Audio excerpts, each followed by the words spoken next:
चंदनपुर एक ऐसा गांव है जहां पर अमीरी गरीबी जात पात का कोई भेदभाव नहीं है। एक दिन दोपहर का समय था। गांव के कुछ बच्चे गांव के बाहर एक पीपल का पेड़ था, उसके पास खेलने आए थे। खेल खेल में उन लोग में झगड़ा हो जाता है। मैं चोर, तुम पकड़ो, मैं छुपूंगा। इसी बात को लेके झगड़ा होने लगता है। बच्चों की तेज आवाज सुन करके उस पीपल में रहने वाली चुड़ैल जाग जाती है।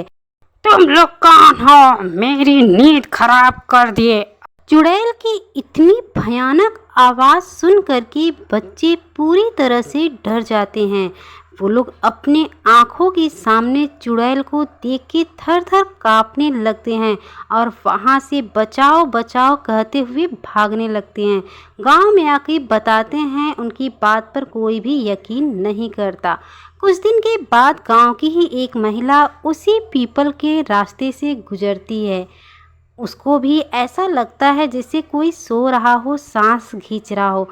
रुक के वो एहसास करती है तो उस पीपल के पेड़ से ही आवाज़ आ रही थी। उसको बच्चों की बातें याद आ जाती है और तुरंत वहाँ से वो भी भागने लगती है। एक दिन गांव का एक आदमी भी उसी पीपल के रास्ते से गुजरता है। उसे भी ऐसा एहसास होता है जैसे कोई सो रहा हो और सांस खींचने की आवाज़ आ रही हो। वो भी बच्चों की बात याद करके भाग गांव में खड़ा होता है। उस दिन से गांव में पीपल वाली चुड़ैल के नाम से दहशत फैल जाता है। उस पीपल के पेड़ के पास तो दिन में भी कोई नहीं जाता, रात की तो बात ही छोड़ दीजिए। उसी गांव में एक रोहन नाम का लड़का रहा करता था, जो कि भूत प्रेत चुड़ैल में बहुत विश्वास करता था। एक दिन उसका दोस्त अभिनव उससे मिलने आया। रोहन, देखो ना यहाँ पे कितनी गर्मी है, चलो ना तुम्हारे गाँव के बाहर जो वो पीपल का पेड़ है वहाँ पे बहुत ठंडी ठंडी हवा चल रही थी। मैं आते समय वहाँ पे रुका, मुझे बहुत अच्छा लग रहा था। यार लाइट भी तो नहीं है, चलो ना वहाँ पे हम लोग बैठ के बातें भी करेंगे और ठंडी ठंडी हवा भी खाएंगे। अभिनव की बात सुन करके रोहन सन्न हो गया, क्योंकि वो अभिनव को कुछ बताना नहीं चाह रहा था। रोहन कुछ बोलता तभी गाँव के बाकी दोस्त भी आ जाते हैं। अभिनव, दोबारा उस रास्ते से गुजरना भी मत। मैंने तुम्हें अभी तक नहीं बताया था, लेकिन आज बता रहा हूँ। उस पीपल के पेड़ पे चुड़ैल रहती है, चुड़ैल। दूसरी रास्ते से जाना। आ रही मेरी बात समझ में ना? क्या रोहन, तुम भी ना कैसे बातें करते हो? चुड़ैल अभी इस जमाने में? अरे धरती पर चुड़ैल तो बहुत पहले निकल गई।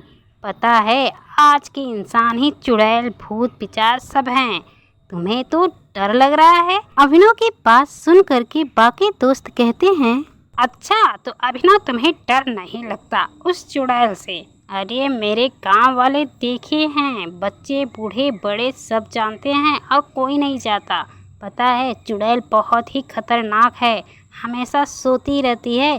तुम सबके सब बड़ी डरपोक हो। आज के ज़माने में चुड़ैल, मैं तो मानता ही नहीं भाई। अच्छा अभिनव, तुम नहीं मानते सच में? अरे अगर नहीं मानते ना तो आज रात 12 बजे उस पीपल के पेड़ के पास जाओ और उसका एक पत्ता तोड़ के लेके आओ और हमें दिखाओ, तब तो हम लोग यकीन करेंगे ना। अरे तुम लोग क्या कर रहे हो? अरे ये इस गांव में नया है, इसे कुछ भी नहीं मालूम। उसको उकसाओ मत, वो चला जाएगा और कुछ अगर अनहोनी हो गई ना तो लेने के देनी पड़ जाएगा। हा। अरे रोहन, तुम डरते क्यों हो? इन लोगों को तो मुझे अब दिखाना ही पड़ेगा कि डर क्या होता है। मैं जाऊंगा रात 12 बजे।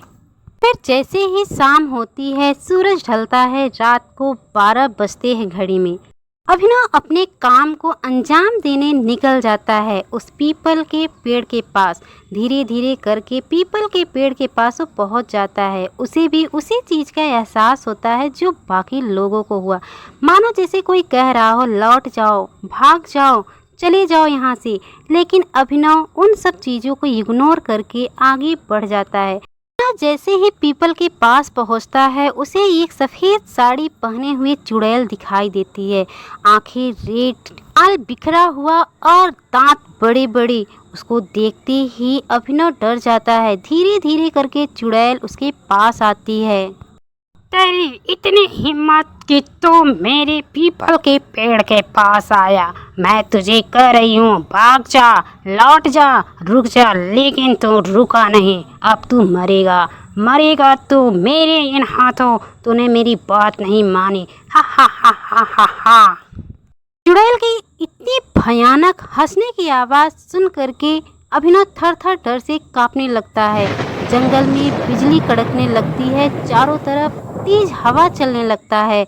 अभिनव हाथ जोड़ करके बस एक ही शब्द बोले जा रहा था, छोड़ दो मुझे, माफ़ कर दो, मुझे जाने दो। लेकिन चुड़ैल को बिल्कुल भी तरस नहीं आया।